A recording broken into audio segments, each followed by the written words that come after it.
All right, Abdo, you're up. We made it. Hello, hello. Thank you, Dad. Um, yeah, so I have a question. This is actually my second time. My first time was attending the webinar in time.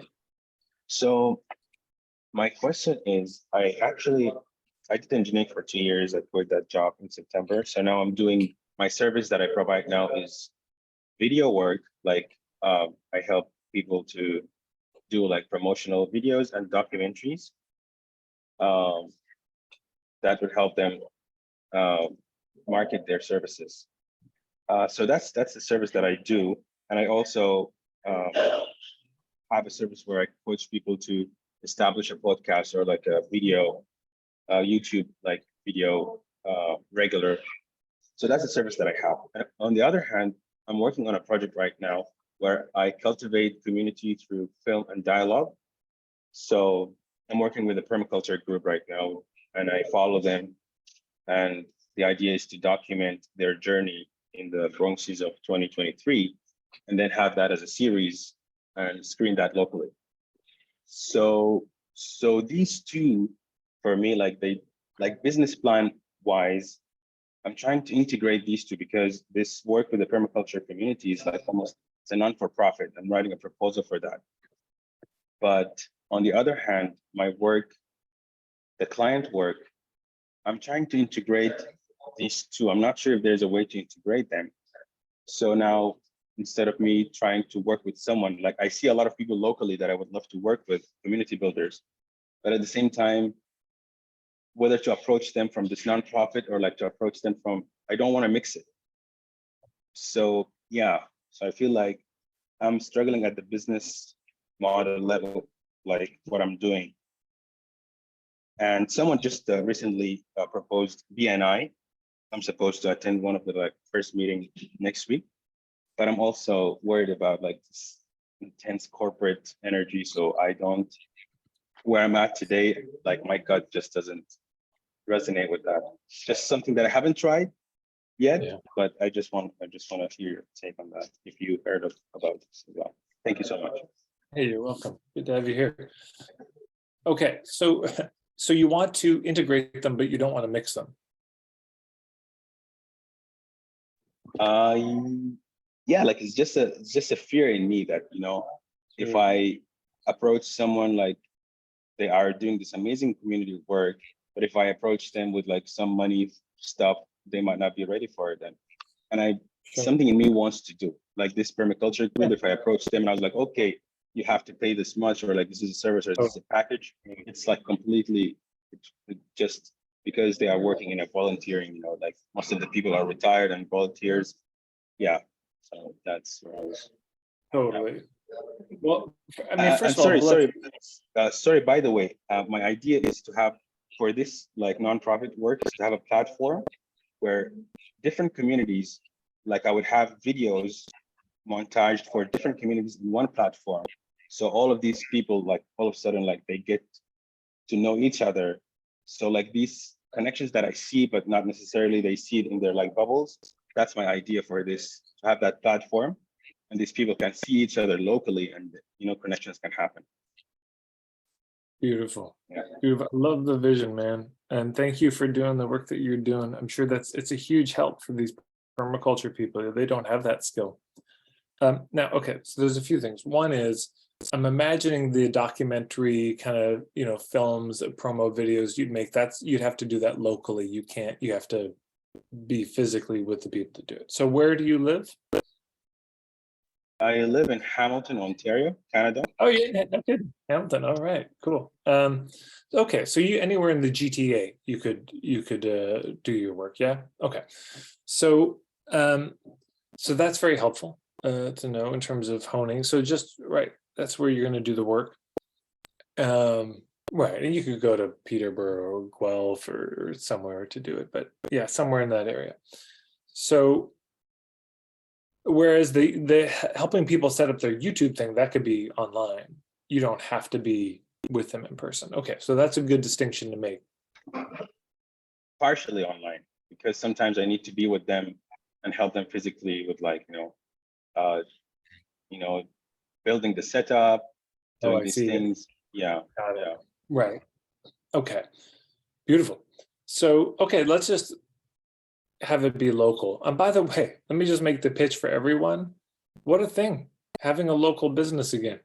It's everything's online, and yeah, there is that. And that can be your part of your differentiator, is I'm local. You can actually meet with me in person. I'm not just a coach from the other side of the world. I'm not saying either is better. It's just becoming more unique in the same way that getting a letter in the mail is unique and emails become so prevalent. Working with somebody locally has become like wow, what a thing. We're so used to working with coaches online. Okay. And it also narrows I don't know, there may just be less competition. Well, there is. There's just dramatically less competition in the Toronto area than in the planet. I would keep them separate. I think it's a good idea. I just think it's like I do some nonprofit work, but that I just think will happen. That would be, you find somebody you admire and you say, hey, I see you carrying the whole community on your back. Would a film be useful? Because I'd love to do that. I'll write the grant. I'll get the funding. I just want to help you. Great.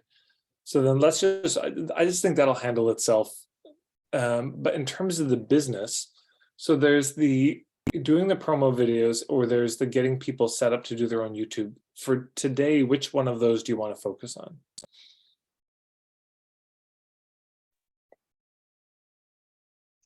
That's a question that I haven't figured out. Like I've never done it officially as an offering, which is like the coaching. I've done like I've provided the service of like making the video for people, like the promotional video. That's something that I've done already, and it's been great. But like to officially offer that package of I help you with building your YouTube channel or whatever, I haven't offered that package yet. I've like last year I did it for people, but it organically grew out of like my engagement with them, but not yet as a solid offering. Okay, so which one would you want to focus on out of those two if you had to pick one? Just, I mean, not in your life, but just for our conversation, which one do you want help with? I would say making the videos, like making. Okay, great. Yeah. So do you have a clear sense of the type of person that is the best fit that you want to work with? That means no. Okay. So this is the homework, is I would go to the marketingforhippies.com/puttering prep and work on writing up an ideal client page. Yeah. Work on really articulating, like, okay, I want to make these promo videos, these little documentaries, and here's who it's for. Yeah. And to just hone that, get that as clear as you can, and it'll get clearer over time. But I would start with the clarity you have, because that's the beginning of everything. Knowing who it is you're trying to reach with this, because from there come the hubs. From there come where do you find these people?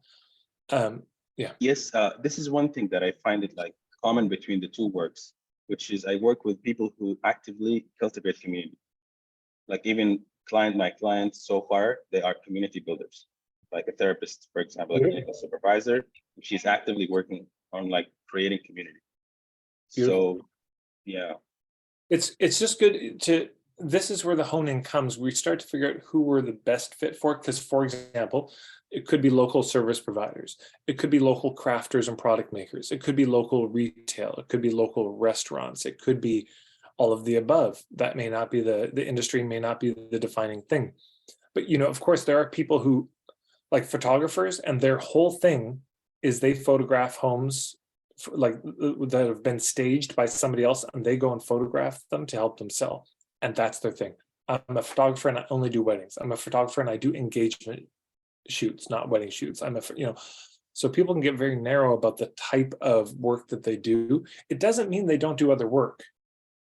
It just means that's what they're known for. That's their bread and butter. And so that's what they focus on. So I would really get clear about what's going to be the bread and butter for you that would be really fun and fulfilling. And then if people come that are 1 or 2 rings out, okay, yeah, I'll do this for you. But it's worth taking the time to think through, and one of the questions to ask is like, okay, what's missing? Because maybe there's a ton of, you look in the restaurants are like, oh no, there's these 20 companies and they all specialize in restaurant videos. Like, okay, it's too crowded. So maybe there's somewhere where it's a little bit more empty. And so that might be worth looking at, is just doing a search, like video production, Toronto area, promo videos. Like if you imagine you're your ideal client, what would they be searching for? And you start to poke around just to see what there is. And then there's a video you might want to check out that can be helpful in this. And this was a conversation I had with a colleague of mine, Danny Inney. Hi, that's Tad Hargrave from Marketing for Hippies. There's that video. Okay, let me just see if I can find, there we go. So it's called the positioning matrix. And very simple exercise, but if you're in a market that's crowded, and I know, God, in Toronto, there's a lot of photographers and videographers. There's plenty out there because so much of the TV industry is out there. There you go. So we're going to move on to the next person. But Abdul, thank you so much for your work, and thanks for being so community minded and supporting everybody who's out there doing that community work, because it's yeah, bless you. I'm glad you're out there, man.